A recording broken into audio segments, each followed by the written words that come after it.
10 ways to use AI in your creator CEO business now.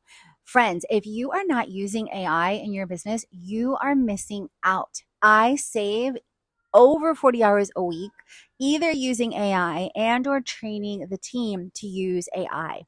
So, how do I use AI in my business? I use it for business to business outreach with AI and IO tools.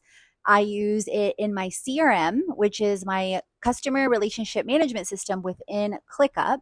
I use it with email marketing to draft emails aligned to launches, aligned to different areas of the business. Speaking of, I use it in blogs, which is incredible. It saved over an hour to 2 hours, especially for my top 10 destination blog post. Speaking of, I use it in content creation and social media with incredible tools like Social Curator. And I'm using it, which is the sixth way, to now set up and create incredible ebooks from the top 10 guys.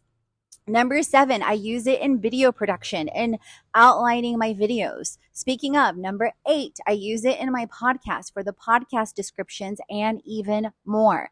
And then I use it within number 9, social media management.